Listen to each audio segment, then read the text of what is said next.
Are you only using 10% of what your tax software actually does? Now is the time to learn to use your software to the fullest of its capabilities. This session will guide you through the fundamentals of Lacerte, starting with data conversion, entering client information through the Detail tab, reviewing forms, and utilizing the Diagnostics tool to catch issues before filing. You will also see how the e-signature process and e-filing wizard can streamline your workflow. Let's dive into how it works. Hey everyone, thanks for joining us today for the session by Intuit Accountants. This is to be all about Lacerte, and we're going to be going over the fundamentals of the program. So thanks again for joining us. I think you're in for a good session. So I just want to start off by telling you a little bit about myself. My name is Nick Boscia, and I actually inherited my family's accounting firm that was started in 1975. And I'm the managing partner now at Boscia & Boscia with my brother. The reason I bring that up is because we've been using Lacerte since the very beginning. My dad was one of the first users of the software, and it does so much. When I first joined, we were learning all the new features, which we're going to go through today, from the basics, and I'm going to also share some tips and tricks that I've learned over the years. I'm also known as the balanced CPA because what I'm really passionate about is helping other firms like yourself streamline their workflows so we could have a more balanced and fulfilling life. And I'm also an Intuit Tax Council member, which is a really exciting position to be part of because we're trying to keep making the software better and better for its users. Outside of that, I'm a world traveler. That's really what I'm passionate about. And I'm a bit of a systems nerd. So I hope you're going to enjoy this session where I'm going to kind of walk you through the software. And again, this is going to be the fundamentals. So we're not going to get too deep into the specifics, but I'm going to try to touch on some important points. And I mentioned I've been using Lacerte since I joined my firm in 2013, but our firm has been using it way before I started. And just a little disclaimer that this session is educational in nature and shouldn't be construed as tax advice. So what we're going to cover today. So I'm going to kind of take you through the beginning. If you're a brand new user on Lacerte, you're just interested in testing out the program, seeing how it works, or if you're already using the program and you're just trying to learn tips and tricks how to operate faster, we're going to cover all of that today from really the beginning with converting your data over into Lacerte or starting a brand new tax return, how to input the data into the tax return, how to review the tax forms, as well as the diagnostic tools, the analysis tools. There's basically a bunch of great tools in this software that when I first joined, I didn't know everything that it offered. We were using about 10% of what the software really did. And there's just so much to see and learn. And as I mentioned, it's the fundamentals. So we're not going to go too deep into things, but what my goal is to touch on all the important points. So when you get into the software, you might highlight one thing that I might have said. You're like, oh, I want to learn more about that. And there's tons of resources out there. So you can learn more about any of the topics that I cover today. So we're going to also touch on the e-signature, how to e-file the return, and finding more help, as I just mentioned. So the objectives are going to be just so you could get a basic understanding of Lacerte and how it's organized. And it's actually organized in a way to make you have an easy experience in preparing a tax return. And the idea with any piece of technology, we want to make it easy for you and for your team to learn. We don't want to have a piece of software that's really difficult to use. So I'm going to kind of show you how it's laid out to actually make you have a great experience from preparing the return to getting it filed. And then at the very end, we're going to identify just if you need any additional resources or anything you want to dive deeper into, that's all going to be available to you. All right, so now let's get into the program or into the first part of the session. So data conversion. So this is going to be really important if, depending where you are in your firm's journey, whether you're starting your firm from scratch or you're looking at Lacerte because you want a more robust piece of software and maybe what you're using currently or previously isn't really cutting it for you, Lacerte makes it easy for you to convert that data over to their software. I'm not going to, during the presentation, I'm going to jump into the tax software and actually show you how I use it and how you could use it. But I'm not going to jump into it for all the sessions, so I'm not going back and forth and making a mess of the presentation. But anyway, the data conversion tool is going to essentially is a 3-step process. You're going to back up your client data from your previous accounting software. upload all those files using the data conversion wizard. And if you see here, there's actually screenshots that show you go to the import section, the client data conversion section, and then you submit a conversion. Once you submit the conversion, it might take some time. And then when the conversion's ready, you go right back there to download all the clients, and they should perform a write into your Lacerte software. So it's typically useful when you're using it for the first time and migrating over, or maybe at some point in your firm's journey, you maybe acquire another firm and you get their data files to do the same thing. Again, if this is something you're interested in and you want more help, those resources will be available to you to actually walk you through the process. Then creating a tax return. So if you're just getting a brand new client from scratch and you need to make a new return for a client, Lacerte makes it very simple to add a client. So you could see in the screenshots here, you go to the client tab and the tax type is bolded.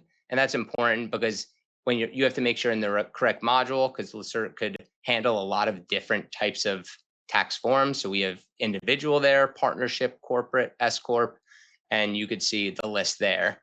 So obviously when you're adding a new client, you want to make sure you're in the correct tax type, because hypothetically, if you're in the partnership tax module and you do add a client, you're going to be adding a partnership return, not an individual. And for the purpose of this webinar, we're going to go through everything just on a 1040, an individual return, just for simplicity. But just note that everything we go through is going to be the exact same format across all the modules. So another thing that I like is when you see here, you could see under the add button, you could hit Control A, so you could click add, or you could do Control A. And I like using the hotkeys because Lacerte actually puts it right there in your face. So these little tips could save you time. So you don't really even have to go in here. You could use the hotkeys. And as we go through the program, you're going to see these hotkeys are listed everywhere.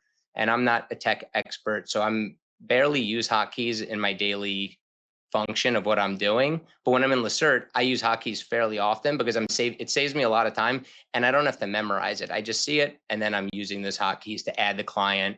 And then if you look down this list, you have delete, renumber, copy. Copy is very helpful for me and my firm if we have to make an amended return, or if a client's just looking for an analysis and like, hey, Nick, what would the situation be if I had this income source, or I changed to an S Corp, and you could copy that return. I renumber it just so it's a little bit different than the original filing. And then I could play around with that return and there was no issue with the original filing. But let's go to the next step because that's just creating return, which is simple. But we're going to spend the majority of our time here in the next 3 slides. So you'll see the detail tab is essentially where we're going to entering all the client's data. So once we have that new client or existing client and we're ready to prepare a tax return, or your team's ready to prepare the tax return, you're going to be spending the majority of your time in the detail tab. So what I'm actually going to do now for the next 3 slides, from detail to the forms tab and the diagnostics, I'm going to take us directly into the software because I think it's going to make it a bit easier for you to learn exactly how I use it rather than just going slide by. So when you open up Lacerte, as I mentioned, you could add in the tax types and see the individual tab that we're in, add a new client. I just talked through that. But now here's some sample data, and I picked just one return to kind of take us through this webinar, just so you have an idea of how the forms are going to work. But once we add that new client, we're going to go into this sample client. You double click it, and it's going to bring you to the detail tab. Or you could simply click the detail tab. In Lacerte, the cool thing is there's a lot of different ways to get to the exact same point. So I'm going to show you all the different variations, and everyone has their own way they like to operate the system. So I'll just show you my preference. Here you see actually this, at first, it might seem overwhelming. There's a lot going on here, but once you look at what you're seeing, it's actually designed to make you have a better experience using the software. So as you see here, this is actually the table of contents. And what it does, it breaks out general here, and then you have the tabs right up here that match and they correspond. So there's 2 ways to get to the same places. So if I want to get to the client information tab, I could go over to general tab, or I could just click right here. So now you're going to see this example client. I picked New Jersey. I'm in New Jersey, full year resident of New Jersey, and I also added over here, they're in New York. So commonly you're the state of New Jersey or New York, a lot of times we're doing a multi-state return. Important to know for the client detail tab, because you're going to go through and you could add as many states as you need for that specific client. And it's really easy to add the states directly here, but we're not going to do that right now. If you need on this left navigation bar, basically when we're working in here, you're going to see the left navigation bar, and this is the main input screen. So this is just shortcuts. So the different states and anything bolded along the side are data fields that have been entered into. So as we scroll through, you got a married joint couple that we're going through, all demo data, just so you could see the experience.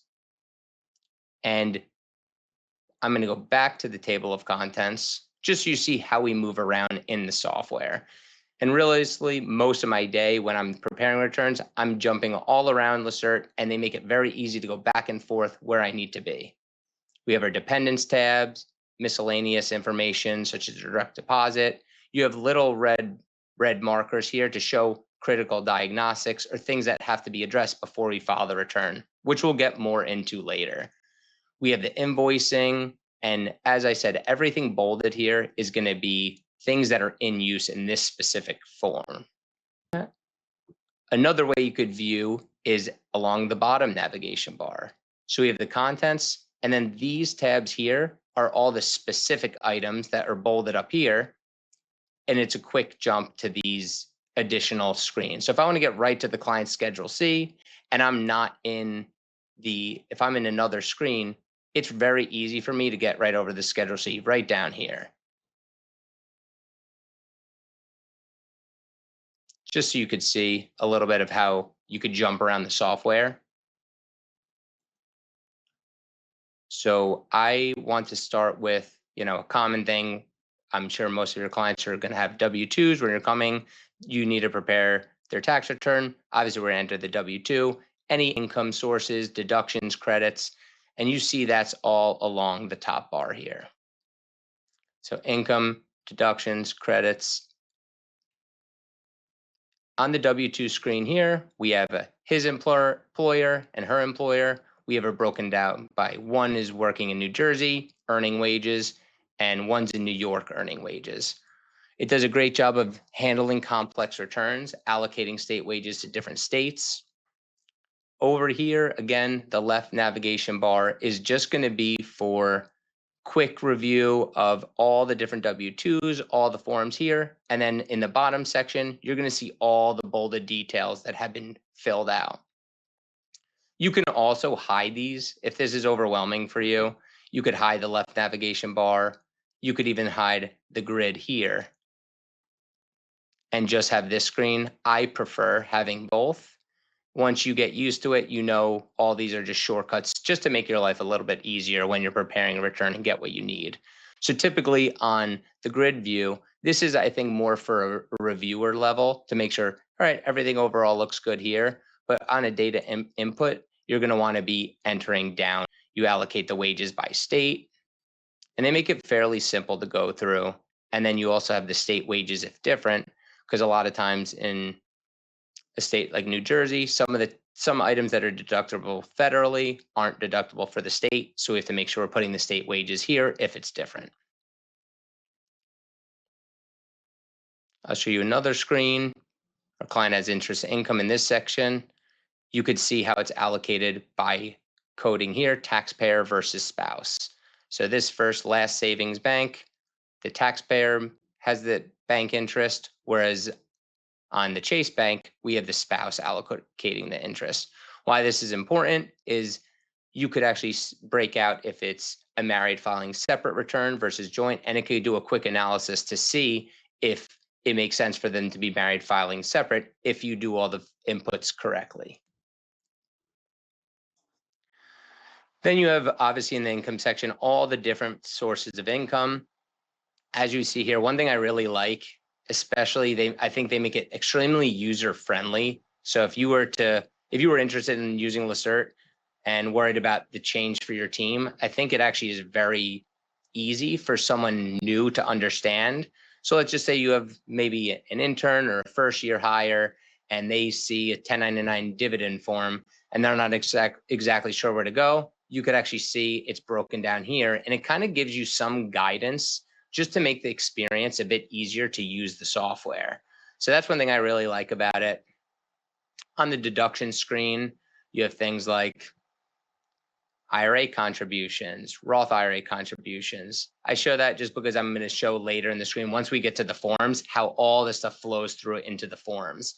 So if you do all the user inputs accurately, the forms are going to be complete and final at the end after you do your final review, and you're essentially done with the return. So I went into the itemized deductions because I wanted to show a use case that I think is helpful. So one cool feature that my firm loves using is, I'm sure you have had the experience when a client doesn't give you necessarily all their tax documents. And as you're going through it, you're entering all the data, but then you realize at the end, oh, I never received the real estate taxes. So they have this cool tool called missing data, which we use all the time. As we're going through a return, we do our final review. You could right click, do a missing data here. And it's just a way for you to identify in the software things that are missed that you know you need to follow up with the client, because we all know clients aren't always going to give us every single document picture perfectly, and then the return is going to be completed.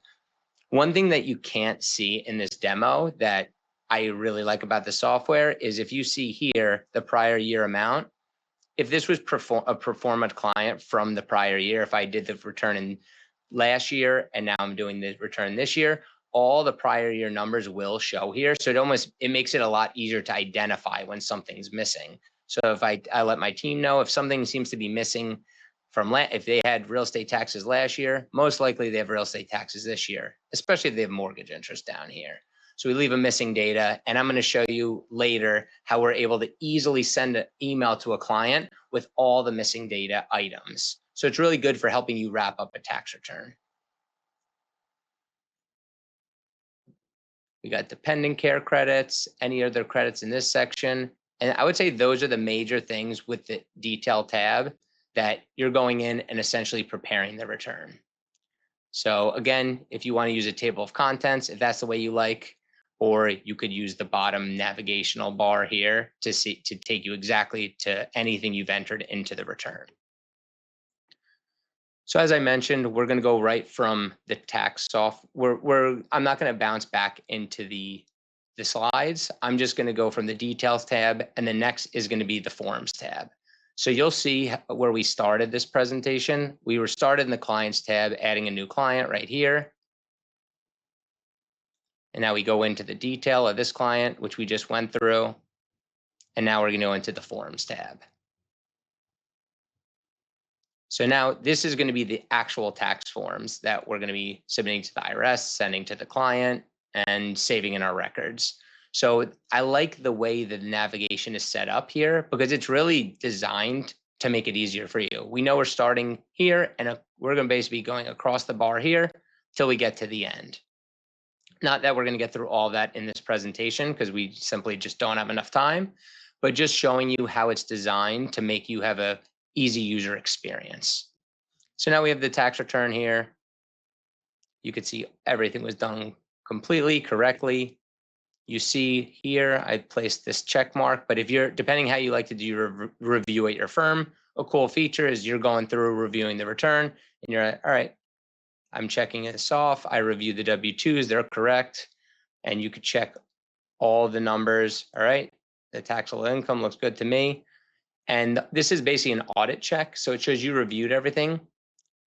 What happens if someone on your team, let's say after your review, went into the return and made a change or made an adjustment, anything that was changed would turn red. So for example, if I went into the W-2 and changed a number, this check mark would turn red. It's basically a note to the reviewer that something has been changed, so you probably have to re-review there. So that's a cool feature.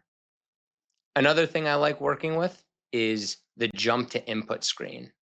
So let's just say, for example, the second born child here, the social you eyeball, and you're like, oh, I think that social's off. You You might be new, or you might just want a quick way to get to that field to modify it. You could simply right click and go jump to input, and it's going to take you right there to make a change on the social security number. You're going to be able to do that really on almost all fields, except fields that are calculated. So like taxable income, it's going to show you all the things that make up it, but I would typically, anything that you could jump to is going to be a field that's editable. If there's no jump to input screen, it's basically going to be a calculated form that there is no jump to input because it's multiple things adding up into one of those numbers. You're going to see we could go through the whole return. You have our information in here. And you could simply slide through return, and it will get you to the next forms and the schedules that you could see along the side. Another important point is you have this show all button right here. So if you leave that unchecked, you're going to see all the forms that are actively being used on this return.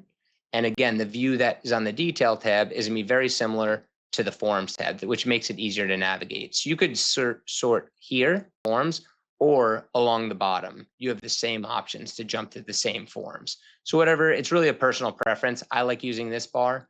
But then if you do a show all here, you're actually going to be able to see every form that you need. Most you probably won't be using, but a good example where this might come into play is if a client's asking you about their itemized deduction. They're like, am I close to my itemized deduction limit? Well, I don't know. The form's not going to generate if the standard deduction is greater, because we want to give our clients the greater deduction, but I'm still able to show all forms, come into the itemized deduction screen, and see exactly what's going on here. Obviously, as I mentioned, we're missing that real estate taxes, so that's not there. So this isn't final, but now I can see here, their standard deduction is clearly much greater than their itemized. I just share that because that's one of the use cases that our firm that we do get a question about, but you could see all the forms regardless, but typically I'm keeping this off. You see here as well, you could see clearly we are in the federal forms, and these are all the federal forms here broken down, and then the page number. So if it's multiple pages, you'll be able to jump on this left navigation bar. Then you also have all your state returns. So if you jump to New Jersey, now same exact concept, you're going to have all the New Jersey forms that you need. If something's not generating that you think should be getting generated, simply check this, and then you could go dive into that, as well as New York in this use case. So those are a lot of the important things that you would want to know about the form screen. So depending on your workflow process in your firm, as I'm going through this, I'm thinking about really important things that I use on a regular basis, especially in tax season. I really like the letter here. So you could customize this letter however which way your firm prefers. But we're saying this to a client. It's typically a summary, and I kind of touched on this, but it shows the refund. If they're due a refund, we're setting it to directly deposit into their bank account, as you could see. The wife is eligible for a SEP IRA, so you're breaking all that down and just letting them know the due date it's required for them to submit. So this is saving me a lot of time because it's just explaining to the client in a high level what needs to be done, if anything, on their part. The one spouse, as I touched on briefly in the detail tab, the one spouse is putting $7,000 to an IRA. The other one is putting $7,000 into their Roth IRA. I also put the health savings account. You could put a 1 in to show the maximum. So like I'll just jump over there. So the health savings account, they have a family plan, and I go HSA contribution, because a lot of times the clients will say, hey, what's the most I could put in? And whether it's the HSA or their IRA, if they're over the limits, the software will automatically do the calculations. That's just me jumping a little bit back and forth. But now you go into the forms tab, and now you could see they can contribute the $9,300. So I'll have to make sure that that client actually does that before the deadline. Scroll down here. We have the New Jersey details. They have a balance due. It's going to be directly withdrawn from their bank account. I know I'm going through this maybe it's important or not to you, but we use this on a regular basis within our firm because not a lot of times our clients are going through and understanding the full tax return. They want an overall summary. And then you're also going to get automatically calculated estimated payments for the clients. So just want to jump into the letter real quick because these are just things that, as I mentioned, we use all the time. And really my goal for this presentation is just so you get a base understanding of how to navigate the software. But along the way, I want to give you some tips and tricks that might be ways to improve your firm and make you operate smoother in tax season. So then the next screen that we want to jump into is the diagnostics. So as I mentioned, we've been bouncing basically straight across here from clients over to diagnostics. I went through, because this is demo data, there were a lot of pop-ups that weren't really relevant, just stuff that should have been completed on a regular return. But I wanted to show how the diagnostics tool could really save you a lot of time. So it basically identifies, you have it broken down by critical diagnostics. These are diagnostics that have to be completed to e-file the return. So if you don't clear these, you won't be able to file the return because they're critical diagnostics. Where you look in the second section here, it's informational diagnostics. Where the informational diagnostics are simply just helping you, and it might identify something you might have overlooked or something you might double check, but technically you can move forward even if there's informational diagnostics. But I'll give you a few examples of things that might be helpful to identify. This client has children, so you want to verify that due diligence requirements have been met. When you click this, it'll take you exactly where you need to go. For here, the routing number, I had this client set to auto pay their taxes. We basically set that to auto direct deposit or to automatically pay their refund. Excuse me.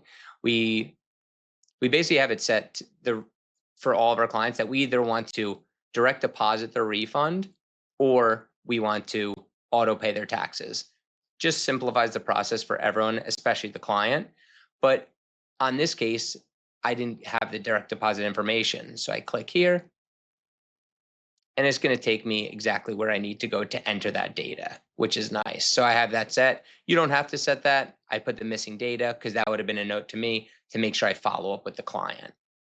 And since I'm on that, I'll jump right to that diagnostic. You see on informational diagnostics, we have a missing data tab. So what happens if I click this, it's actually going to bring up all the missing data items that I need from the client before I finalize this return.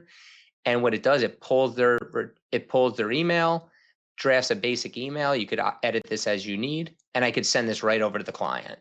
So it's a really nice way as you're preparing the return, anything that you know is missing, instead of trying to memorize everything, you put those missing datas in, and then you could send that over in a clear, concise email to your client so we could get that return wrapped up.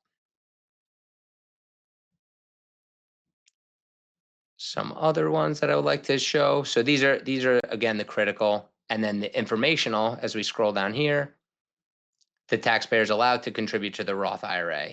This is important when your clients are reaching over the modified adjusted gross income. They might say, "Hey Nick, I contributed $7,000 to my IRA, but they make too much money." Now we have to have the conversation being saying, "You over contributed. You're actually not allowed to contribute to a Roth IRA this year," and I'll actually give you that informational diagnostic. Then we have a conversation with the client.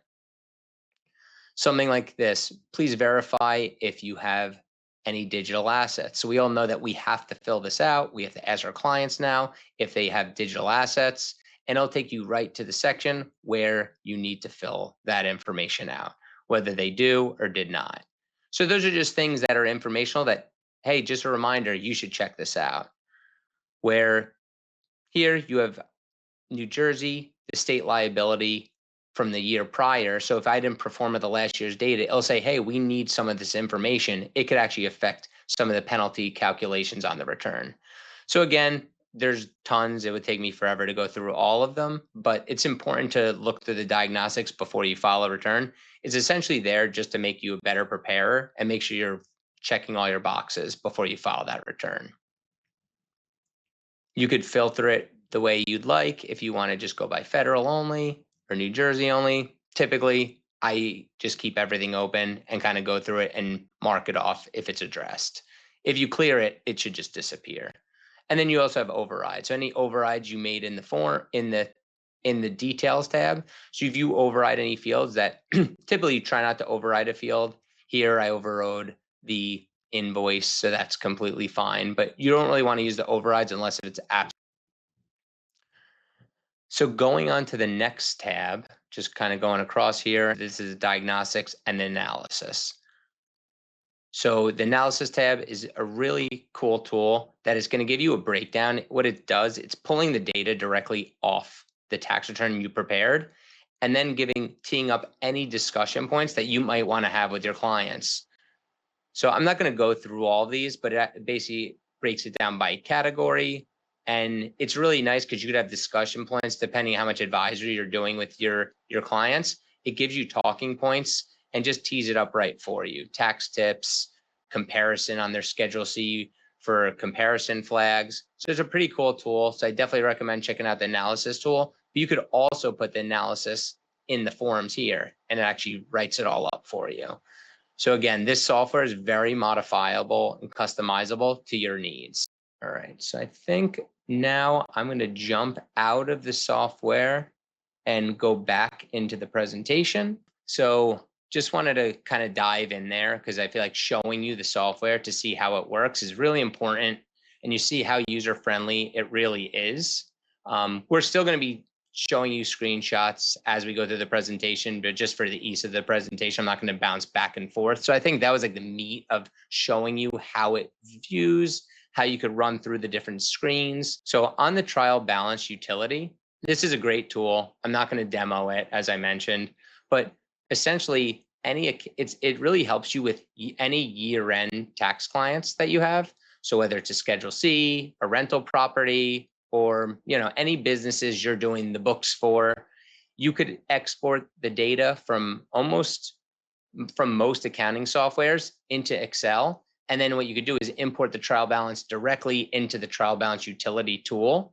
And essentially what it's doing is automating the prep process from Excel directly into the tax software. It also imports directly from QuickBooks and Easy Act, as you can see.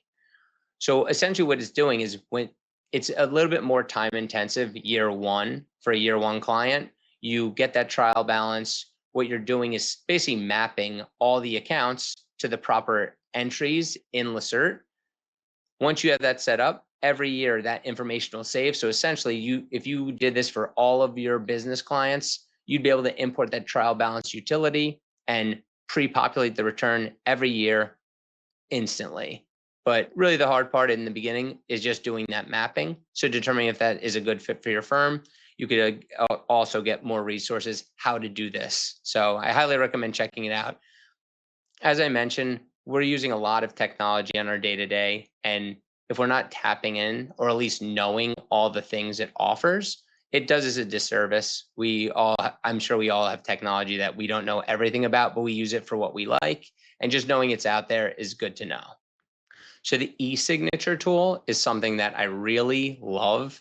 We weren't using it from the beginning, but collecting 8879s and getting that e-signature to e-file the return could be a bit time consuming. And this just completely streamlines the process.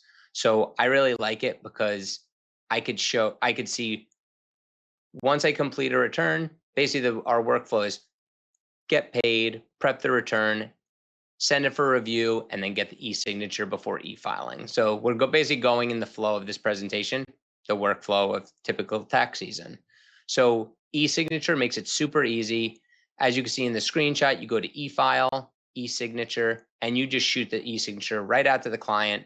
It's very seamless. And what it does, it's going to generate the 8879 for federal and then all necessary states, and then attach like a watermark copy of the return. So now the client's actually signing, which is how they're supposed to, signing the 8879s, all the states with all the copies, showing that they reviewed everything. And now your 8879 saved right into Lacerte. There's a diagnostics, a dashboard, excuse me. There's a dashboard where you could see all of it at once. The way actually I have my Lacerte set up is you could customize all of the columns, which you might have saw right when I shared my screen earlier. You have all the columns of what you'd like to see, and I have my e-signature as a column directly into my main screen, so I could see exactly what clients have e-signed, and then it makes it really easy to e-file all the clients in bulk. Because once they're e-signed, we know they're good to go. So the e-signature, if anyone out there has difficulty collecting 8879s, I promise you that this will completely streamline and change that process for you, and it makes it so easy. Once in a while, a client might have an issue with the knowledge-based authentication, which is required for an e-signature with the IRS, but there's alternative modes to get them signed. So highly recommend checking out the e-signature and the e-filing process. So once we go through all the processes, get the e-signature, e-filing is a breeze. You have right here, if you could see, you have the client tab, and right next to that is the e-file tab. You're going to go right down to start the e-file return wizard, and it just walks you through exactly how to e-file your tax return.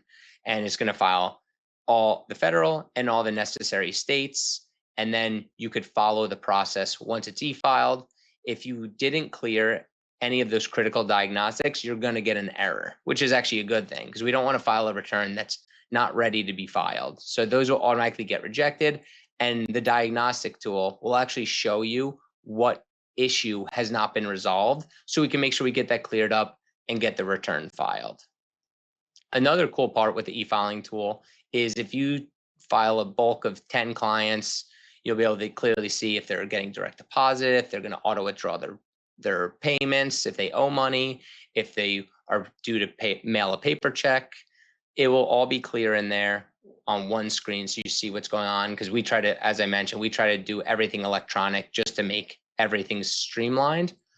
But you'll be able to track the statuses along the way while you're going through the e-file process. So now when you e-file, if it takes a day or 2 days, you'll get notified when they're accepted, but more importantly, you'll get notified if there's a rejection notice. So what will actually happen is a pop-up will come up on your screen and show you all the accepted, and hopefully we're getting all accepted when we're doing our e-files, and you get that one reject. It's going to show up in red, say this return was rejected, and you dive into the return, and the diagnostics tab will show you exactly why it was rejected.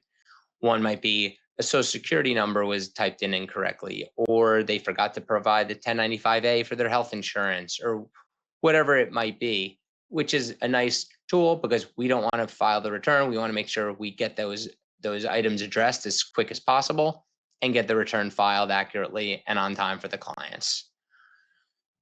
Also, if you see like basically the design of the program, it makes it super easy. So now we're in the e-file section, and if you could see here, you have request the e-signature, start the e-file return wizard, and then step 3, they number it exactly for you. You could get the e-file acknowledgement statuses. So you could go in there, those are going to automatically pop up and those updates are going to be pushed to you. But if you're curious and you want to get in there sooner because the client's asking, you could receive the updates and get the most updated data as you push or pull to get that information. And then step 4, print the e-file acceptance letter if that's part of your process. So laid out perfectly, exact steps that you're supposed to follow. If you look down a little bit here, you're going to see there's the extension wizard. So I don't know about you, we try not to do a ton of extensions, but some clients obviously need them. So they make it very easy to file extensions for our clients. And then there's a separate e-filing wizard for amended returns, as well as filing estimated tax payments if you're doing that for your clients as well. But that's built right in the e-file section. The print settings. So I don't have to jump into the software to show you this because this screenshot's pretty much what you need to see, but you could customize your print settings any which way you want. Over the years, we've modified it many times. You could change the ordering. When you go into the options section, everything's customizable, but you have the print settings here. And when you go to file, print a tax return, you have these 4 options pre-selected or preset, which is nice because you have the prepare review copy, which might just be for you and your team to make sure you're reviewing, the prepare file copy that typically you're saving into your records. Then the client copy, we typically make a simpler return for the client because they might not need all the depreciation schedules and all the extra calculations that might overwhelm them. So we try to make a simpler copy for the client. And again, this is just how we do it, not that anyone has to follow what we do. And then there's a government filing copy, which is the file that goes with the e-file. The preset settings are pretty much what you need, but if you want to modify it, you could go in and change it any way you like. It's also pretty cool because what you could do when you select complete return, you could have all 4 copies print at once, which saves you a lot of time. Or if a client needs something specialized, you could go into the partial return and then select exactly what forms you need. Sometimes I have a client go, hey, could you send me my Schedule C? There's no preset for that. So we go into partial and I could select the Schedule C, send that over to them. You have all the options, whether you're printing it to your printer, to a PDF. We actually use SmartVault, which once you integrate SmartVault, that'll be an option for the printing on the return. And we could really bulk print all of our returns directly to SmartVault, all the copies. The client can access it 24/7. We're trying to become paperless to streamline our operations. So that's a pretty cool tool. But just having these print settings does save us a lot. And then finding help. So you're going to have a lot of ways where you could get additional help. You don't have to call in support every time you have a question. There's so many ways to get the answers you need. There's a help tab and you could jump right into the help center. Again, they have all the hotkeys. You hit F1 to get to the help center. And then you also could find more in your My Accountant dashboard. Some other cool ways to find help is when you're actually in the software, you could hit F1 and that'll pop up. That'll be a fine, or you could use Control F to dive into anything and do a deeper search, where to find an input. So there's like a lot of cool ways to find help. Obviously, I've been using the software for many years, so I don't use the tools as much as needed. But when you're first using it, there's just a lot of shortcuts to get you where you need and help you get through all of your issues seamlessly. So just a quick review of everything we covered. I know it's a lot and I might have went all over the place because I like using the software. I've been using it for a long time. So everything's second nature to me. And I'm like, oh, let me throw this idea in there and that idea. But realistically, we started with the data conversion. So if you're looking to switch to Lacerte, which I obviously rave about because I use it, data conversion is going to save you a ton of time. From creating a return, it's very simple to add a new return. Most of our returns were performing over from the prior year, so there's not a lot to do there. Going through the details tab, how we're putting the data, how to streamline the process, and how to get to the forms tab, which we're basically going across the top and just going through all the different fields. We could do our review from the forms. Then there's the diagnostics tool to save us a lot of time and clean up any issues that might be on the return. And then if you want to go a step further and do an analysis with your client and show them any tax savings opportunities or things that you identify, there's an analysis tool. The trial balance utility to help you streamline a year-end tax client, a business client typically. The e-signature is going to save you a ton of time just collecting those 8879s. Then e-filing the return is simple, and there's so many ways to find extra help if you need it. So there's the support, Intuit Accountant support, so you could get answers to your tax questions right from Intuit Accountants. And then there's also a community where you could get workflow recommendations and connect with other peers in our industry. So definitely check it out if you haven't been there before. And then if you're looking for more free training or resources, there's the Education Center where you're going to get more live and recorded webinars just like today. Intuit has a lot of virtual conferences, which are great, or there's self-paced modules. So there's tons of free resources. So definitely check it out. And then we also have the Tax Pro Center where you'll see the trending news and updates. So it's definitely check it out. But other than that, just want to say thank you for joining us today. I hope you enjoyed. I hope I gave you one tip that might save you a ton of time over the next few tax seasons. And hopefully this was helpful, but I really appreciate you being with me for this hour. That's it. You've mastered the fundamentals. Your team can now navigate Lacerte from data entry to filing. You can now use Diagnostics to identify problems early and avoid time lost on manual workarounds. Want to keep this momentum going? Visit accountants.intuit.com/training to enhance your skills, work smarter, and provide the advisory value your clients expect.